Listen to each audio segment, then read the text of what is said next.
à tous et merci Hélène pour l'invitation. Ravie de faire partie de ce panel et voilà, de pouvoir vous présenter finalement l'ADN de notre entreprise Fridge, hein, qui sont les premiers cosmétiques frais. Vous voyez bien la présentation? Oui, c'est bon, Laurence. Oui. Ok, bon, bah, très bien. Donc, en fait, nous, on a eu dès le départ, en fait, cette ambition d'aller créer de la nouvelle cosmétique, en fait. Hein, et alors, attendez voir, il faut que j'arrive à penser. Et donc, voilà, nous sommes trois cofondateurs, hein, qui ont tous les trois une longue expérience en cosmétique, hein, puisqu'à tous les trois, on cumule plus de 50 ans d'expérience en cosmétique, avec Fabrice qui est dans le domaine du marketing et qui a travaillé chez L'Oréal et Johnson Johnson, Arnaud sur la partie vente et commerciale, qui est une expérience chez Google, et moi qui ai passé plus de 23 ans chez L'Oréal Recherche, avec une expérience internationale. Qu'est-ce qu'on a voulu faire au départ? En fait, on a voulu vraiment repenser et réinventer les cosmétiques, parce qu'on savait que pour les grands groupes, surtout quand on s'est lancé fin 2016, voilà, la conscience du durable, du sustainable et de l'éco-conception pointait son nez, mais était quand même pas très ancrée dans les grands groupes. Et on s'est dit que voilà, on voulait le faire ensemble. Et en fait, pourquoi le frais, hein, ça c'est pas arrivé tout de suite. Hein, c'est au moment où on s'est dit qu'est-ce qu'on met dans ces cosmétiques qu'on a voulu sain et efficace et plaisir, mais du coup avec une vraie approche, une vraie conscience de l'impact social et environnemental. Quand on a voulu mettre des actifs pour que nos produits soient efficaces, en fait, on s'est rendu compte que les actifs venaient du bout de la planète, étaient transformés, ça demandait de l'énergie, étaient congelés, étaient conservés avec des ingrédients assez controversés. Enfin, bref, quoi, tout ça. Où on se demandait où on allait aller, et puis je me suis retrouvée nez à nez devant une entreprise de jus frais, une start-up de jus frais qui m'a expliqué leur technologie, hein, de presse à froid, et c'est là où on s'est dit mais voilà, c'est une idée et on va créer ces cosmétiques frais. Et donc c'est pour ça que voilà, notre entreprise, elle a une mission, hein, puisqu'en fait, on va déposer notre statut d'entreprise à mission, et notre objectif, c'est d'aller apporter via le frais, en fait, tout le bien-être surtout sur l'écosystème, hein, que ce soit avec nos fournisseurs et avec nos clients, pour ne parler que d'eux.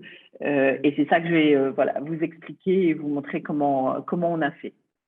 Hein, voilà, donc nos produits sont des soins, comme je vous disais, à base de jus de fruits et légumes pressés à froid, bio pressés à froid, hein, qui sont nos actifs, qui sont 100% naturel, bio. On a voulu, pour une approche bon pour la santé, ne pas avoir de pétrochimie. On a la chance que quand on est 100% naturel et bio, en fait, en général, on a des allergènes. Et bien, nos jus font qu'on n'a pas d'allergènes. Donc, on est pour tous les peaux, même les peaux sensibles. On est sur des circuits courts, donc on travaille en direct avec des producteurs, et évidemment, du coup, on suit les saisons, hein, puisque la fraîcheur, en fait, c'est évidemment, on ne va pas acheter des tomates en hiver ou des oranges en été. Donc c'est vraiment ça, une de nos spécificités, on va dire. Et puis, on a aussi voulu, dans cette approche locale, en fait, travailler dans ce circuit court et aussi se dire, alors on est basé à Clermont-Ferrand, donc finalement le centre de la France, hein, c'est bien fait. Donc par rapport à comment déployer nos produits, puisqu'on est vendu en France aujourd'hui sur du e-commerce. Donc comment on a notre concept et notre business model, c'est de se dire que notre entreprise, évidemment, elle a une ambition d'être développée à l'international, mais on fera de l'international en local. Hein, c'est-à-dire quand on ira aux États-Unis ou quand on ira en Allemagne, on ira développer notre outil de production qu'on appelle le pressoir dans les différents endroits sur lesquels on ira. Par exemple, les États-Unis, on ira en premier, en Californie, créer notre entité et avancer de cette façon-là avec des producteurs locaux, des fruits et légumes locaux de saison et donc tout ce business model, qu'on soit local, il a évidemment l'ambition d'être déployé à l'international.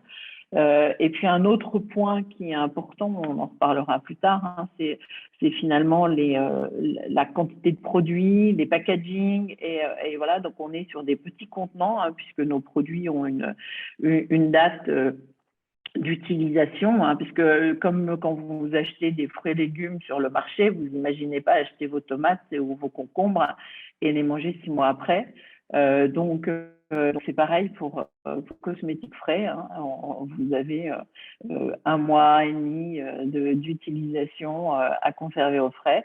Ces contenants, en fait, on les a conçus pour que ce soit votre facteur qui les amène directement dans la boîte hein, pour un problème effectivement de repenser le circuit et ne pas avoir des livreurs qui s'ajoutent dans la valse des camions de livraison.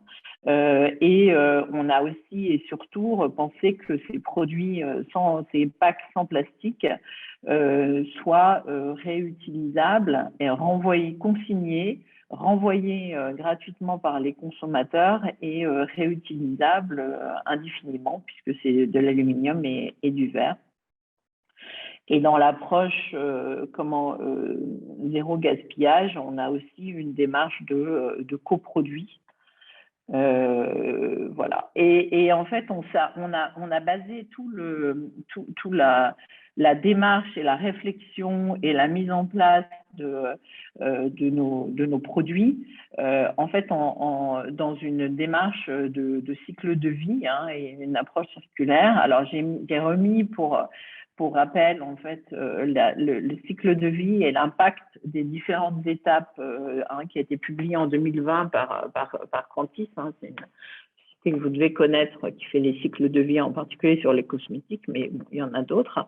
Et donc, en fait, les gros poids, en fait, c'est l'usage, c'est le transport, c'est les matières premières, ce sont les packaging, et puis après, il y a tout un sujet sur la fin de vie des produits. Hein, et donc, en fait, on a sur les 4 moments clés, travailler les matières premières. Hein, donc en circuit court, bio, alors on a aussi l'ambition d'accompagner les producteurs avec lesquels on travaille dans leur transition vers du bio, hein, parce que ça c'est important.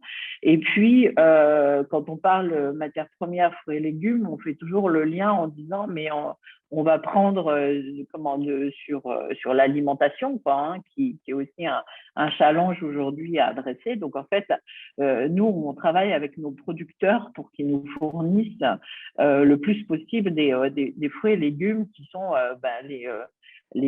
soit on appelle les gueules cassées ou les fruits et légumes qui n'ont pas le standard pour être vendus dans l'alimentaire et qu'on utilise pour créer nos jus. Hein, on est sur un process de pression à froid des jus. On va aussi, dans notre formulation, travailler sur des produits et des process à froid, hein, parce que finalement, en utilisant ces jus, on utilise les nutriments frais qui sont à l'intérieur des jus, hein, puisque la peau est un organe, hein, et comme dans l'alimentaire, finalement, les nutriments des jus ont des bénéfices sur la peau. Par exemple, là, vous voyez comment les carottes, et bon, la photo est l'orange, mais rassurez-vous, notre orange, elle vient du sud ou de la Corse et on ne l'aura qu'au mois de février, hein, janvier-février. Donc, en ce moment, on a du potiron, hein, sur ce cocktail, voilà, carotte et potiron, donc très, voilà, très, à la fois surprenant, mais en même temps, c'est toujours aussi un événement pour nos consommateurs d'avoir le nouveau cocktail de saison qui change. Ou par exemple, sur le détox, c'est vrai qu'il faut des polyphénols. On avait de la fraise et de la tomate en été, on est passé sur la prune et la tomate et bientôt la pomme. Voilà, donc c'est vraiment ça en fait, les cosmétiques frais, hein. On travaille aussi sans huile de palme dans nos produits, comme je vous disais, sans allergènes. Et puis derrière sur les packaging, on va en reparler, hein, parce qu'on va passer sur le quiz, sur les ingrédients et sur les packaging. Donc on a pensé des produits qui soient le plus durable possible dans des approches standards avec du verre qu'on va utiliser, réutiliser. Donc tout ça, on va vous en parler. Et puis usage et fin de vie. C'est aussi le point où on ne voulait pas que nos consommateurs allaient courir à travers la poste. Voilà. Donc, on voulait des choses simples. Donc, les box ont été définies pour aller jusqu'à arriver directement dans la boîte aux lettres pour une expérience simple. Et quand les produits sont utilisés, vous les remettez dans cette boîte, elle est préoblitérée, vous la mettez dans n'importe quelle boîte postale dans la rue et ça revient chez nous et c'est réutilisé. Donc voilà le schéma de ce qu'on a pensé pour nos cosmétiques frais. Alors maintenant, peut-être, est-ce que c'est je vais retirer peut-être le partage. Non, Laurence, tu bouges pas. Il suffit que on reprenne le slido qu'on avait tout à l'heure, comme on se l'était dit, qu'on aille sur Pool et on a la question sur les voilà. yeux et Lauriane va activer et on va pouvoir voter. Voilà. Voilà, là, ce qui est important, c'est le label. Alors, OK. Je vois Tu as pu l'activer, Lauriane?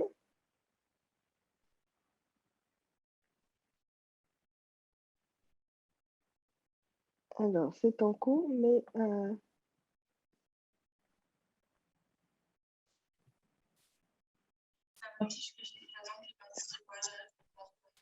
Ah ben, on va le faire comme ça, alors. Ça va être plus simple. Laurent, je te laisse prendre la main sur la question. Ouais, je pense que okay. on n'arrive pas à l'activer. Alors peut-être si vous pouvez. Alors donc là la question elle est. N'hésitez pas à répondre sur le chat. Du coup c'est intéressant. La question elle est sur les labels, hein, parce que en fait voilà qu'est-ce qui est important pour nous, qu'est-ce qui vous semble être le plus pertinent par rapport à voilà ce que je viens de décrire sur nos engagements et notre démarche. Donc je veux bien avoir, voilà, mettez peut-être, donc quel est le label ou les labels sur lesquels on s'est positionné avec Fridge. Si vous voulez… attendez, je reviens. Alors, il y a Slow Cosmétique et Cosmo Organique qui ressort. Organique, voilà, ok. Ok, ça marche. Donc, en fait, oups, j'arrive à la… Tu me donnes la réponse, là. En fait, ouais. Voilà. Là, alors, Cosmo Organique, qui est une des réponses les plus, qui revient le plus. Pourquoi on ne l'a pas choisi, hein? On ne l'a pas choisi parce que par rapport à du bio en food, hein, évidemment, une tomate bio, c'est une tomate qui 100% a été cultivé dans le respect de l'agriculture bio. Un cosmétique bio, c'est 20% de bio quand on est sur des produits comme les soins visage. Ça descend jusqu'à 10% de produits bio pour des produits comme les shampoings. Donc, vous voyez bien que c'est loin d'être 100%. Et dans la formule, on accepte dans ce label 5% de pétrochimie. Et en fait, ça nous qui sommes allés jusqu'à du 100% naturel, on va jusqu'à plus de 70% de bio dans nos formules.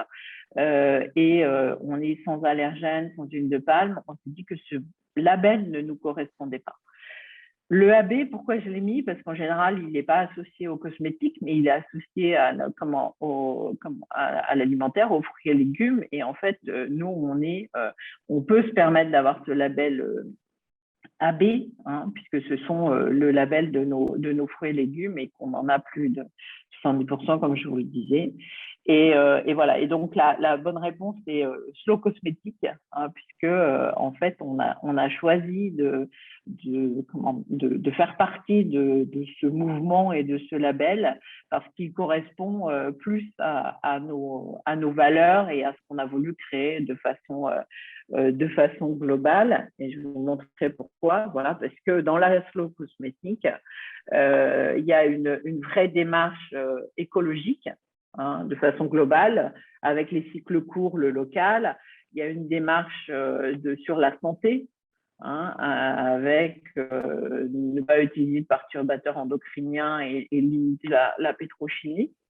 Il y a une approche positive, hein, intelligente sur l'écosystème et sur la peau et sur l'écosystème global avec les fournisseurs, et puis une démarche éthique et réaliste. Donc c'est pour ça qu'on a voulu aller sur le slow cosmétique, et on est fiers aussi d'avoir reçu le prix de l'innovation durable par les Cosmetic Mag Awards l'année dernière, hein, qui est encore valable puisqu'on n'a pas encore eu les prix 2021. Alors, une deuxième question. J'ai repris cette phrase qui correspond assez bien à ce qu'on a voulu mettre en place, hein. Consommer une nourriture locale. Alors là, c'est nourriture, mais on pourrait parler au global, hein. Consommer local, de saison, bio, non transformé, sans emballage plastique, hein. Et ça, c'est le futur vers où on tend. Qui, à votre avis, a donné a cité cette phrase ou mis cette phrase? Alors, j'ai trois noms à vous proposer. Arnaud Montebourg, Arthur, hein, qui était là tout à l'heure, ou Yann Arthus Bertrand. Alors, à vos réponses, hein, puisqu'on n'a pas le questionnaire.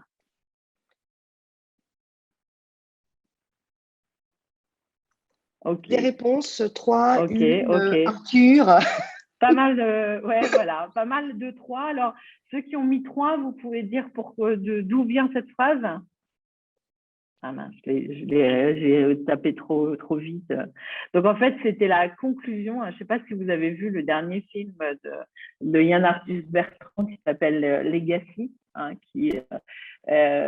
c'était la conclusion de ce film. Hein, et ceux qui ne l'ont pas vu, je vous recommande de le voir parce que c'est vraiment un film magnifique qui permet de prendre conscience de l'évolution et de tout ce qui nous reste à faire. Hein. C'est vrai que Arthur a été très clair sur ça et montré les ambitions comme toi, tu as pu le montrer, Hélène.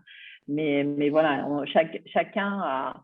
et c'était intéressant d'entendre avec M. Rani leur démarche, parce que chacun a un impact, une démarche, une contribution qui est importante. Et c'est parce qu'on ira tous qu'on va pouvoir avancer. Alors, pour conclure, En fait, ce que je voulais vous dire, parce que le choix du packaging, le packaging, c'est un vrai challenge sur les cosmétiques.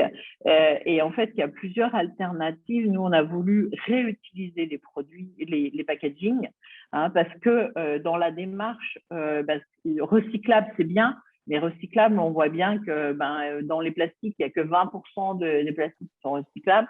Même si dans le verre, c'est 80%, ça permet pas d'économiser totalement, puisqu'en fait, il faut réutiliser l'énergie, refondre et voilà.